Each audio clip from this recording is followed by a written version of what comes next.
এখানে রাষ্ট্রপতি নির্বাচনটা করতে গেলে 1991 সালের একটা আইন আছে, আপনারা জানেন 1991 একটা আইন আছে এবং 1991 সালের একটা বিধি আছে। এই যে রাষ্ট্রপতি নির্বাচন বিধিমালা আছে, একটা রাষ্ট্রপতি নির্বাচন আইন আছে 91 সালের। আইন এবং বিধিমালার আলোকে আমরা দেখেছি যে এখানে কয়েকটা স্তরে এই কার্যক্রমটাকে ভাগ করা যায়। এক নম্বর হচ্ছে, যদি পার্লামেন্ট সেশনে থাকে এক ধরনের ব্যবস্থা, আর যদি সেশনে না থাকে এক ধরনের ব্যবস্থা। এখন আমাদের এখন তো পার্লামেন্টের সেশনে নাই, এটা সেশনে নাই এমন না যে সেশন ডাকতেই হবে এমন না, কিন্তু যে রেগুলার যে সেশনটা ডাকতে হবে এমন না, শুধুমাত্র নির্বাচনের জন্য একটা বৈঠক আহ্বান করলেই চলে এবং সেটা আইনের মধ্যে দেয়া আছে। এটা সিইসি তথা নির্বাচনী কর্তা যে ডেজিগনেশন দিয়েছে, তো সিইসিকে দায়িত্ব দেওয়া আছে, উনি এটা বৈঠকটা একটা আহ্বান করবেন যেখানে ভোটাভুটি হবে, যারা ভোট দিবেন পার্লামেন্টের মেম্বাররা ভোট দিবেন, সেটা বৈঠকটা ডাকবেন হলো সিইসি। নর্মালি পার্লামেন্ট সেশনটা ডাকেন হলো আমাদের মহামান্য রাষ্ট্রপতি, উনি পার্লামেন্টের সেশন ডাকেন। কিন্তু এই একটা সেশন যদি রাষ্ট্রপতির নির্বাচন হয় এবং পার্লামেন্ট যদি সেশনে না থাকে, তাইলে সিইসি এই বৈঠকটা আহ্বান করবেন। আমরা আহ্বান করে অলরেডি গ্যাজেট করে দিয়েছি, এটা 11 তারিখে করেছি, অগাস্ট মাসের 11 তারিখে গ্যাজেট করে দিয়েছি। এখানে একটা বলা আছে যে নির্বাচনের আগে এই গ্যাজেটটা করে অন্তত ন্যূনতম 7 দিন সময় দিতে হয়। আমরা সাফিসিয়েন্ট টাইম দিয়েছি, মোর দেন 7 ডেজ আমরা দিয়ে দিয়েছি, মিনিমাম দিতে হয় আর কি। এইটা সেশনটা বৈঠক ডাকার একটা বিষয়। তারপর আমাদের ভোটার তালিকা একটা করা লাগে, এই যারা ভোট দেবেন। আপনারা জানেন যে আমাদের কনস্টিটিউশন অনুযায়ী 48-এর 1 ধারা, ওখানে আমাদের মাননীয় সংসদ সদস্যরা ভোটার, ওনারাই ভোট দিবেন। আমরা ভোটার তালিকাটাও পাবলিশ করে দিয়েছি এবং গ্যাজেটটা পাবলিশ করেছি, শিডিউলটা ঘোষণা করে দিয়েছি, কোন দিন নমিনেশন ফাইল হবে, কোন দিন স্ক্রুটিনি হবে, কোন দিন উইথড্রয়ালের ডেট, আর কোন দিন নির্বাচন হবে, আমরা গ্যাজেট করেছি। এই গ্যাজেটটা আমরা করে দিয়েছি 6 অগাস্ট, এটা করে দিয়েছি এটা। এবং ভোটার তালিকা এবং আমাদের যে শিডিউল, ওখানে আপনারা জানেন 13 তারিখে মনোনয়নপত্র দাখিলের সময় ছিল। 13 তারিখ আমরা মনোনয়নপত্র গ্রহণ করেছি। আমরা 3টে মনোনয়নপত্র পেয়েছি, 11 দলীয় ঐক্যের পক্ষে 2টো, আর বর্তমান যে সরকারি দল বিএনপির পক্ষ থেকে 1টা। বিএনপির ক্যান্ডিডেট হচ্ছে মির্জা ফখরুল ইসলাম আলমগীর, আর 11 দলীয় ঐক্যের পক্ষে আপনার ডক্টর অলি আহমদ বীর বিক্রম। আপনারা জানেন, এটা আপনাদের মাধ্যমে সারা বিশ্ববাসী জানে। এখন বলতে গেলে এই যে কারা কারা ক্যান্ডিডেট হচ্ছে, এটা আপনারা মাধ্যমে এটা সবাই জানে। এটা 2জন ক্যান্ডিডেট পেয়েছে। এটা মনোনয়নপত্র দাখিলের দিনের খবর বললাম এটা। তো স্ক্রুটিনি হলো 16 তারিখে। এখানে আমাদেরকে হেল্প করেছেন জাতীয় সংসদ সচিবালয়, ওই যে সিগনেচার একটু ভেরিফাই করা লাগে, তো যারা প্রস্তাবক এবং সমর্থক এদের সিগনেচারটা ভেরিফাই করা লাগে, যাচাই বাছাই করা লাগে। এটা পার্লামেন্ট থেকে ওনারা যে রেজিস্টারে ওনারা শপথ নেওয়ার দিন যে রেজিস্টারে ওনারা স্বাক্ষর করেছেন, এমপি হিসাবে স্বাক্ষর করেছেন, সেই রেজিস্টারটা সহ নিয়ে আসছেন ওনারা। আমরা মিলিয়ে দেখেছি যে প্রস্তাবক এবং সমর্থকের সিগনেচার ঠিক আছে কিনা, এটা সব ঠিক আছে, কোনো অসুবিধা নেই। তাহলে আমরা 3টে ভ্যালিড মনোনয়ন পেয়েছি। 11 দলীয় ঐক্যের 2টো ভ্যালিড এবং সরকারি দল যে বর্তমান বিএনপি, ওনাদের মনোনয়নটাও ভ্যালিড, 3টে মনোনয়নটাও ভ্যালিড পেয়েছি। এখন উইথড্রয়ালের দিন গতকালকে ছিল বোধ 18 তারিখে উইথড্রয়ালের দিন কেউ উইথড্র করে নাই। এখন একটা কথা আছে, এখানে যারা 2টো নমিনেশন পেপার সাবমিট করেছে, একটা যদি ভ্যালিড হয়ে যায় আর একটা রিডান্ডেন্ট হয়ে যায়, ওটা না দিলেও চলে। তো কারণ আমি যদি 2টা নমিনেশন ফাইল করি, একটা যদি ভ্যালিড হয়ে যায়, আমার তার দ্বিতীয়টার দরকার নেই। একই ব্যক্তি যদি পক্ষে যদি 2টা নমিনেশন পেপার ইয়ে হয়, তাহলে আমরা একটা বাদ দিয়ে 2টো ভ্যালিড নমিনেশন থাকলো এবং যেটার উপরে ভোট হবে পার্লামেন্টে। এখানে একটা জিনিস বোঝা দরকার যে সংসদে কিন্তু একটা বিভক্তি নাম্বার দেওয়া হয়। আমরা ভোটার তালিকা যেটা করেছি, ওটা দেখবেন আপনারা বিভক্তি নম্বর দেওয়া আছে। নর্মালি কনস্টিটিউয়েন্সিতে হয়তো 1, 2, পঞ্চগড় 1 থেকে শুরু সম্ভবত বান্দরবনে গিয়ে বোধহয় শেষ 300 কনস্টিটিউয়েন্সি শেষ হয়। কিন্তু এখানে ওই বিভক্তি সংখ্যাটা আর একটু গোলমাল হয়ে যায় যে 281 চট্টগ্রাম 4 আসলাম চৌধুরীর ইয়েটা গেজেট পাবলিকেশনটা আমাদের আপিল ডিভিশনে স্থগিত করা হয়েছে, যার জন্য ওইটা খালি, চট্টগ্রাম 4 আসনটা খালি। এখানে এসে একটু ব্রেক হয়ে গেছে, যে 282 জায়গায় 281 হয়ে গেছে। এই একটা জায়গায় একটু ব্রেক হওয়াতে বিভক্তির সংখ্যাটা একটু ডিসকন্টিনিউ, সিরিয়াল নাম্বারের সাথে মিলে না, এটা একটা ইয়ে হয়েছে। কিন্তু আমাদের কিন্তু ভোটের কার্যক্রমটা হবে বিভক্তি নাম্বার দিয়ে। এটা বিভক্তি নাম্বারটা ওনাদের পার্লামেন্ট থেকেই দেন, এটা তো সেটা দিয়ে আমরা ভোটার তালিকা পাবলিশ করেছি। এবং আমাদের ভোটার সংখ্যা হচ্ছে 349 জন, 349 এই ভোটার সংখ্যা। আমাদের তো 20 তারিখে ভোট, as per our announce schedule. 20 তারিখে ভোট হবে 2টা থেকে 5টা পর্যন্ত। তো এখন আমি কন্ডাক্ট করব, পরিচালনা করব। এখানে আমাদের মহামান্য রাষ্ট্রপতিও একজন ভোটার বর্তমান, আমাদের মাননীয় প্রধানমন্ত্রী ভোটার, তারপরে আমাদের মাননীয় স্পিকার ভোটার, তারপরে আমাদের মাননীয় বিরোধী দলের নেতাও ভোটার, আর সব এমপি তো ভোটার আছে, সব হুইপেরা voter. It's very high profile একটা election, very high profile election. তো 20 তারিখে যখন ইলেকশন হবে, আমরা ওখানে কিভাবে করব সেটার একটা, এটা আমাদের মাননীয় স্পিকার মহোদয় একটা মিটিং করেছিলেন ওখানে। আমি এখানে একটা কথা বলা দরকার, যে আমরা যে শিডিউল ঘোষণা করলাম এটা আইন অনুযায়ী করেছি। তো আইনের মধ্যে একটা রিকোয়ারমেন্ট আছে, স্পিকারের সাথে আলোচনা করে করতে হয়। এই সিইসি যিনি নির্বাচনী করতে থাকবেন, উনি স্পিকারের সাথে আলোচনা করে, ওনার সাথে পরামর্শ করে তারিখগুলো ঠিক করতে হয়। আমি ওনার সাথে দেখা করেছি, দেখা করে ওনার সাথে বিস্তারিত আলোচনা করেছি। আমাদের কমিশনের মেম্বার, অন্যান্য আদার কমিশনাররা গিয়েছিলেন, আমাদের সিনিয়র সচিব মহোদয় গিয়েছিলেন। আমরা ওনার সাথে বিস্তারিত আলোচনা করেছি। ওনার সম্মতি নিয়েই, ওনার সাথে আলোচনা ক্রমে আমরা কিন্তু শিডিউলটা ঘোষণা করেছি। এটা পরিষ্কার থাকা দরকার। এটা কিন্তু ইটস এ লিগ্যাল রিকোয়ারমেন্ট। এটা এমন না যে আমার ইচ্ছা হইলো আলোচনা করলাম, না হলে করলাম না, এটা এরকম না।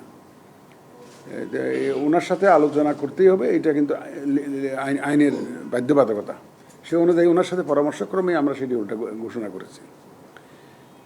এখানে একটা জিনিস আপনাদের জানা দরকার, যে স্ক্রুটিনির সময় যদি কারো কোনো আপত্তি থাকে, এটার চূড়ান্ত সিদ্ধান্ত দিবেন নির্বাচনী কর্তা, মানে সিইসি। উনি যা সিদ্ধান্ত দিবেন এটাই ফাইনাল।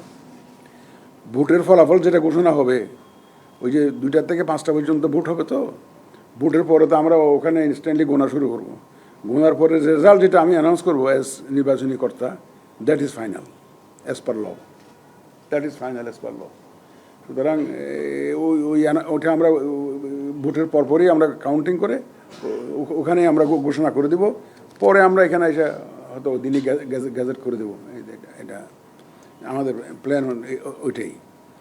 ওখানে যে আমাদের যে পুলিং অ্যারেঞ্জমেন্ট যেটা, সেটা হচ্ছে যে আমাদের যে কিছু সহায়ক কর্মকর্তা থাকবেন, আমরা তো 20 জনের একটা তালিকা দিয়েছি আমাদের পার্লামেন্ট সেক্রেটারিয়েটে।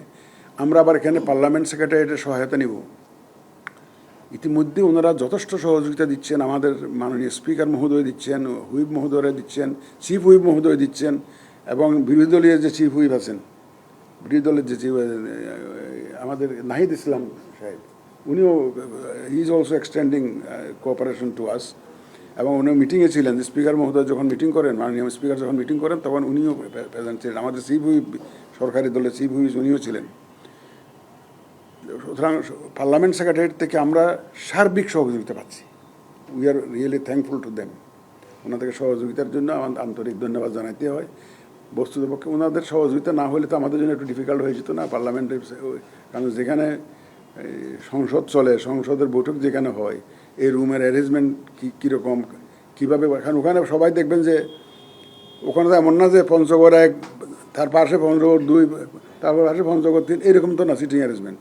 এইখানে একজন বসে, তারপরে পঞ্চগড়ের আরেকজন বসে, হয়তো দেখবেন যে লাকসামের এমপি, আরেক জায়গায় হয়তো ফেনীর এমপি, আরেক জায়গায় বসতে সিলেটের এমপি, একজন তো এক জায়গায়। এগুলা বিভক্তি নম্বর দিয়ে আমাদেরকে এগুলা সব বের করতে হয়েছে, এক্সারসাইজগুলো করতে হয়েছে। তো আমাদের সহায়ক কর্মকর্তা যারা যাবেন এখানে, আমাদের এই ইলেকশন কমিশন থেকে যারা যাবেন, আমি যাদেরকে অথরাইজ করেছি, কারণ আমার যে নির্বাচনী কর্তা, হি ক্যান অথরাইজ, যে যারা অ্যাসিস্ট করবে তাদেরকে অথরাইজ করতে পারবে। তো আমার সহায়ক থাকবেন। আবার প্লাস পার্লামেন্ট সেক্রেটারিয়েটে যারা সাধারণত ফ্লোরে ডিউটি করে থাকেন সেশনের সময়, তাদের সহায়তা আমরা নিব, যাতে স্মুথলি আমরা কাজটা শেষ করতে পারি। তাই ওনারাও সহায়তা করবেন। এবং ওই যে আমাদের মহামান্য রাষ্ট্রপতি এবং মাননীয় প্রধানমন্ত্রী, তারপর এবং এই যে আমাদের স্পিকার, মাননীয় স্পিকার এবং লিডার অফ দ্য অপোজিশন, ওনাদের এইটা একটু, ওনাদের ইয়েটা প্রথম দিকে একটু লাইভ টেলিকাস্ট করার একটা সিদ্ধান্ত ওনারা স্পিকার মহোদয়ের নেতৃত্বে যে সভা হয়েছে ওনারা নিয়েছেন। এটা লাইভ টেলিকাস্ট করবে প্রথম দিকে। ওনারা যখন ভোটটা দিবেন, মাননীয় মহামান্য রাষ্ট্রপতি ভোট দিবেন, মাননীয় প্রধানমন্ত্রী ভোট দিবেন, এই জিনিসগুলো লাইভ টেলিকাস্ট করবে, সম্ভবত বিটিভির মাধ্যমে করবে। আবার তারপরে যখন ভোট চলতে থাকবে তখন হয়তো ডিসকন্টিনিউ করবে। পরে যখন আমরা কাউন্টিং শুরু করবো 5টার সময়, কাউন্টিং শুরু করব, ওখান থেকে আবার লাইভ টেলিকাস্ট শুরু হয়ে যাবে। এটা সেই রকমই সিদ্ধান্ত আছে ওই যে কাউন্টিংয়ের সময়। এবং কাউন্টিংয়ের সময় আমাদের মাননীয় সংসদ সদস্যরা, যেহেতু তারা ভোটার, তারা কিন্তু উপস্থিত থাকতে পারবেন। যে ওনার ভোটটা দিয়ে যে ওনাকে যে চলে যেতে হবে এমন না, উনি যদি চান he can continue in the house, বসে থাকতে পারবেন, ওনারা ভোটাররা সব থাকতে পারবেন এবং গণনার সময় থাকতে পারবেন। It's very transparent method. সুতরাং এখানে কারো কোনো আপত্তি থাকার কথা নয়, ওনারা থাকতে পারবেন। এবং ঘোষণা যখন কাউন্টিংটা শেষ হয়ে যাবে, তখন সিইসি অ্যাজ নির্বাচনী কর্তা ওই যে রেজাল্টটা অ্যানাউন্স করে দিবেন, সবার সামনে অ্যানাউন্স করে দিবেন। আমার ব্যালট কটা আমরা প্রিন্ট করেছি, কটা ব্যালট ইউজ হয়েছে, কয়টা ব্যালট সারপ্লাস রইল, কতটা অবশিষ্ট রইল সেটা, কয়টা ব্যালট বাতিলও তো হতে পারে, কেউ হয়তো লিখতে গিয়ে সিগনেচার করতে গিয়ে কোনো একটা নষ্টও করতে পারে। সুতরাং কতটা বাতিল হলো, আবার কতটা নষ্ট হইলো, এগুলো সব বিস্তারিত। কতটা ব্যালট ইউজড হইলো এবং ইউজড ব্যালটের মধ্যে কে কত ভোট পেল, যে ক্যান্ডিডেটদের মধ্যে কে কত ভোট পেল, এটা সংখ্যাগুলো সব বিস্তারিত আমি অ্যানাউন্স করে দেব। দেন যিনি বিজয়ী হবেন, যিনি সংখ্যাগরিষ্ঠ ভোট পাবেন, মেজরিটি ভোট পাবেন, তিনি তো বিজয়ী হবেন।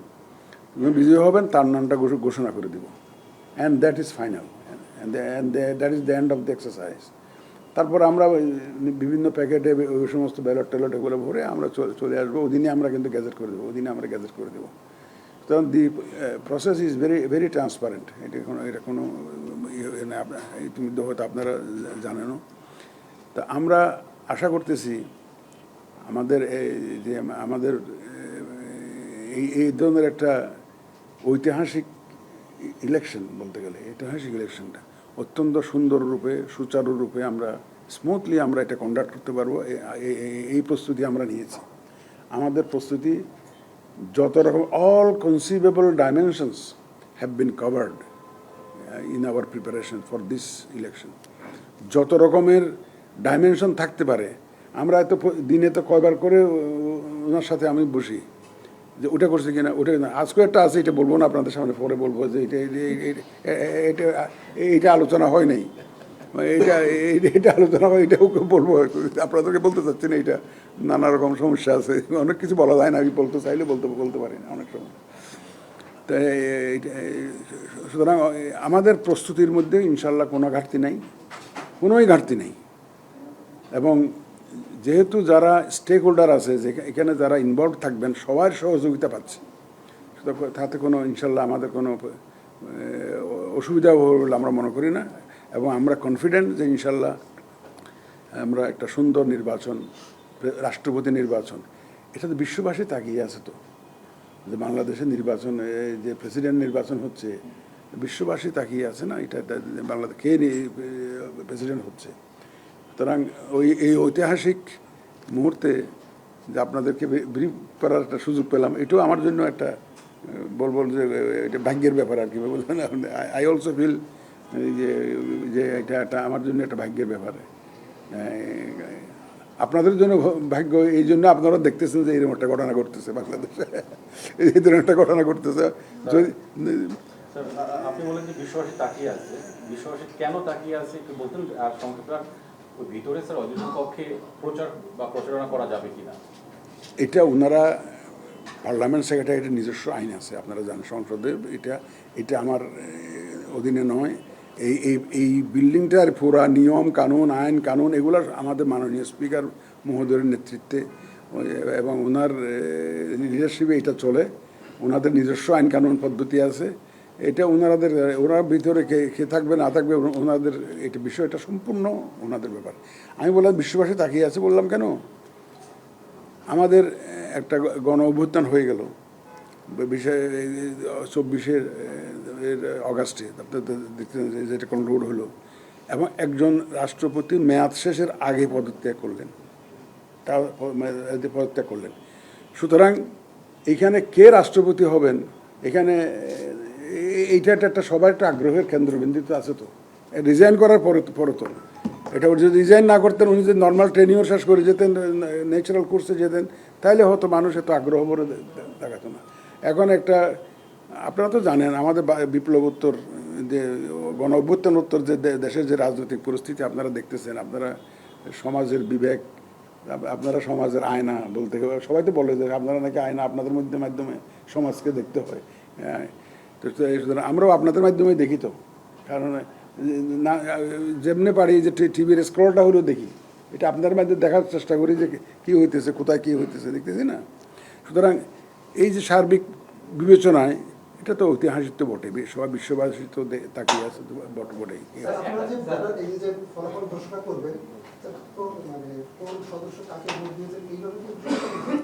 ওটা আমি ঘোষণা করবো না, কিন্তু তো এটা ওপেন তো। আমি যখন লিখবো যে ক্যান্ডিডেটের নামের এগেনস্টে নাম, ও ব্যালটের মধ্যেও আমার ভোটারের নাম আছে, কাকে দিচ্ছি তাও আবার আমি লিখতেছি, পাশে বসে লিখতেছি। আমি যখন ব্যালটটা পাবো, ব্যালটটা গুনবো, তো আমি দেখবো যে মিস্টার এক্স কাকে ভোট দিয়েছে এটা দেখতেছি। কিন্তু আমাদের নর্মাল ইলেকশনকে আপনারা দেখতে পারবেন কে কারে ভোট দিল।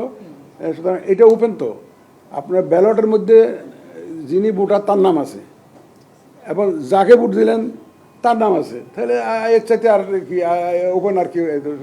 আমার আর বলা গুনে গুনে যে উনি অমুককে ভোট দিয়েছে উনি এটা বলার তো দরকার নেই।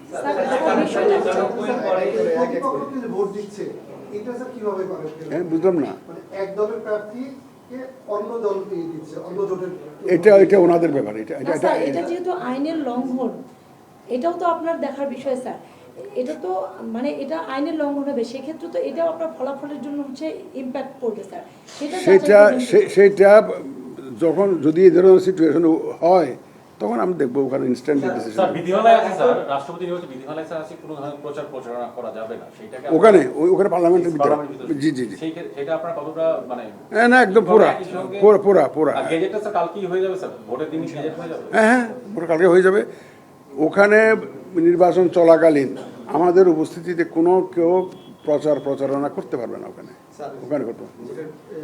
ঐতিহাসিক একটা নির্বাচন হতে যাচ্ছে দীর্ঘদিন পর, এবং জনমনে একটা প্রশ্ন আছে, এই যে নির্বাচনটা এই নির্বাচনে আসলে ব্যয়টা কেমন হবে, এই ব্যয়টা আসলে কিভাবে দিচ্ছেন আপনারা বা বহন করছেন কিভাবে? আমি তো অ্যাপারেন্টলি তেমন কোনো ব্যয় দেখি না, মানে যেটা একদম সাবস্টেন্সিয়াল। অনেক পত্রিকায় তো মনে হচ্ছে যেন মানে আমরা কোটি কোটি টাকা খরচ করতেছি, সেরকম মনে হচ্ছে, কিন্তু আসলে সেরকম কিছু না। শুধু একদিনের যেটা আমার বৈঠক ডাকতে হলো, এই বৈঠকের জন্য যদি এটা আমি এই খরচটা এটা আমি বলতে পারবো না। ওখানে ইলেকট্রিসিটি, এয়ার কন্ডিশন থেকে আরম্ভ করে ওনাদের যোগাযোগ, ওনাদের মেম্বারদেরকে ডেকে নিয়ে আসা, এই সমস্ত ওনাদের হতে পারে, কিন্তু আমাদের আশ্বাস আমাদের এ ধরনের কোনো এডিশনাল কস্ট আমারটা নেই। কিছু ব্যালট ছাপানো, তারপর কিছু কাগজপত্র, স্টেশনারি, এই তো আমাদের লোক যারা আছে তারা তো আমাদের লোকই। সুতরাং এখানে এক্সট্রা তেমন একটা ইনভলভমেন্ট আমি কিন্তু দেখি না।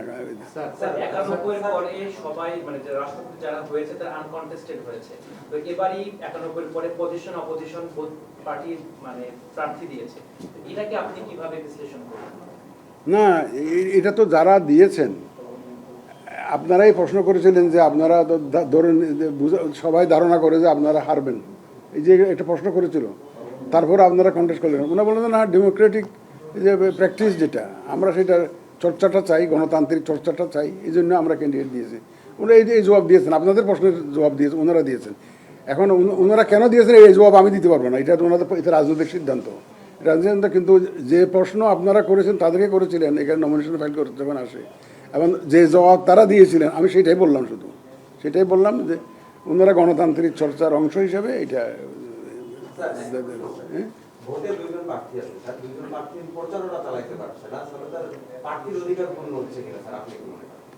না না, প্রচার তো ওই ওই যে ভোটের দিন ওখানে এই যে ইন দ্য হাউস ওখানে প্রচার করতে পারবে। বাইরে পাবে বাইরে যদি ওনারা করলে এটা তো আমার আইনের মধ্যে তখন নিষেধ নাই। আমি বাইরে যদি করে এটা নিষেধ তো নাই, কিন্তু ভোটের দিন ওখানে হাউসের মধ্যে কোনো প্রচারণা করতে পারবে না। স্যার এবারকার নির্বাচনে স্যার ভোটাররা ছাড়া, যারা সংসদ সদস্য যারা ভোটার ওনারা ছাড়া এবং যারা নির্বাচন কমিশন তারা ছাড়া বাইরের কোনো বিশেষ অতিথিকে আপনারা আমন্ত্রণ জানিয়েছেন কিনা, কি উপস্থিত থাকবে? না, আমরা ভাবছি আমাদের কমিশনের মেম্বাররা থাকবেন, আর বাইরে ওনারা যদি কেউ যদি দাওয়াত দিয়ে থাকেন আমি জানি না, এটা আমি জানি না, তবে আমরা কিন্তু কেউ স্পেশাল আর দাওয়াত দিইনি।